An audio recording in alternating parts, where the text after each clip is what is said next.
बीते 2 दिनों में 2 ऐसी घटनाएं घटित हो गई है जिसने हिंदुस्तान की राजनीति की दिशा को बदल के रख दिया है। देखिए भैया, नागपुर में नितिन गडकरी जी के नाम के नारे पुरजोर तरीके से लगाए गए हैं समर्थकों के द्वारा कि यही हमारे पंत प्रधान हैं, यही हमारे नेताजी हैं। राष्ट्रीय स्वयंसेवक संघ की तरफ से प्रधानमंत्री की पोजीशन के लिए इस बार बहुत ताकत के साथ नितिन गडकरी के नाम को आगे किया जा रहा था, लेकिन उसके बावजूद भी उन्हें प्रधानमंत्री नहीं बनाया गया। तब भी संघ का कहना था कि चलिए गृह मंत्री तो बना दीजिए, लेकिन उन्हें फिर दोबारा सड़क बनाने का ही काम दे दिया गया है। इसके अलावा कल ही एक और घटना घटित हुई है कि भारतीय जनता पार्टी ने अपने जो है मार्गदर्शक मंडल में नरेंद्र मोदी जी को शामिल कर दिया है। अब ये देखिए, वैसे तो एक बड़ी साधारण सी घटना है, लेकिन मैं आपको ये बता दूं कि मार्गदर्शक मंडल में अब तक सिर्फ 2 ही लोगों का नाम था। एक थे पूर्व उप प्रधानमंत्री जो भारत के रहे हैं, और दूसरे थे मुरली मनोहर जोशी जी। यानी कि अडवाणी जी और मुरली मनोहर जोशी जी के अलावा अब नरेंद्र मोदी जी और राजनाथ सिंह जी का नाम भी भारतीय जनता पार्टी के मार्गदर्शक मंडल में शामिल कर दिया गया है। इसमें बड़ी बात क्या है? देखिए, मार्गदर्शक मंडल में उसका नाम शामिल किया जाता है या तो जो रिटायर हो चुका हो राजनीति से या होने वाला हो। अब इन दोनों घटनाओं को जब आप मैच करके देखते हैं और इसमें एक तीसरी घटना को आप बीच में साथ में देखेंगे तो आपको पूरी पिक्चर क्लियर हो जाएगी। देखिए, बीते 2 दिनों में मोहन भागवत जी ने, यानी कि आरएसएस प्रमुख जी ने एक बयान दिया कि अभी के चुनावों में जो बयानबाजी हुई, जिस तरह का प्रचार प्रसार हुआ, वो अच्छा नहीं था। भाषा की मर्यादा का ध्यान नहीं रखा गया और संघ के किसी भी व्यक्ति में, संघ के किसी भी कार्यकर्ता में अहंकार अच्छा नहीं लगता। इनडायरेक्टली उन्होंने ये कह दिया कि मोदी जी अब आपका अहंकार चलने वाला नहीं है। इसके अलावा जो है, इसी बयान पर रिएक्ट करते हुए संजय राउत जी, जो महाराष्ट्र की राजनीति के एक बड़े चेहरे हैं, उन्होंने कहा कि देखिए साहब, भाषणबाजी और बयानबाजी करने से मतलब क्या है? अगर कुछ करना है तो एक्शन करके बताइए, और सबसे पहले मोदी जी को उनकी कुर्सी से हटाइए, क्योंकि 75 साल की उम्र पार करने के बाद कोई भी राजनीतिक पद या पार्टी के अंदर कोई बड़ा पद या पार्टी का टिकट किसी को भी नहीं मिलेगा। ये नियम नरेंद्र मोदी जी और भारतीय जनता पार्टी जी ने बनाया था।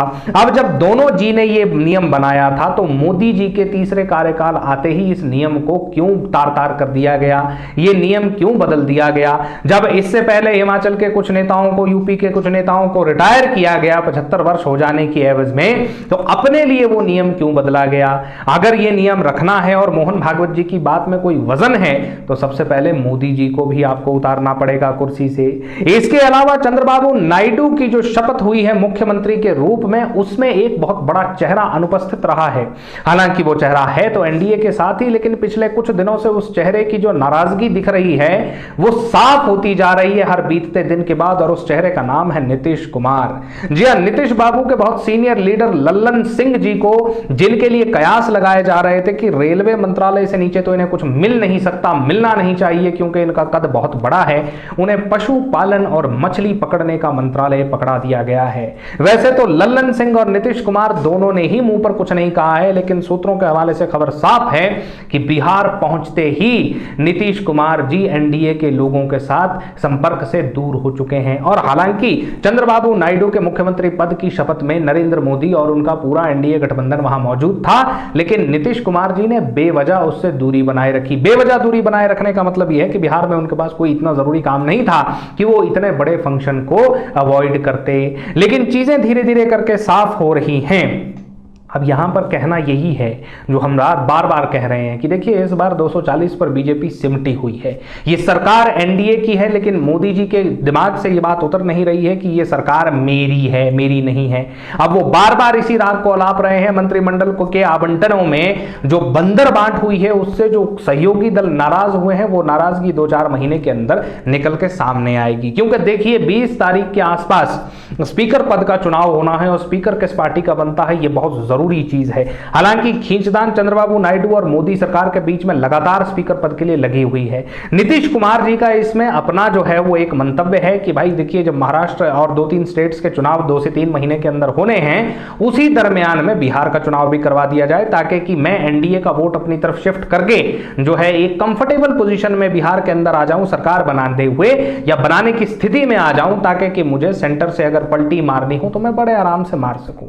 बहरहाल हिंदुस्तान के अंदर एक बार फिर उसी राजनीति का दौर शुरू हो गया है जो शायद 2014 से पहले, या हम कहें कि 2004 से पहले का दौर जो था कि भैया जो है वो एक दूसरे के गठजोड़ से जो सरकारें बनाई जाती थी, फिर सबकी सुननी पड़ती थी, कौन कहां पलट जाए, कौन कहां नाराज हो गया उसे मनाओ, ये नाराज हो गया उसे मनाओ।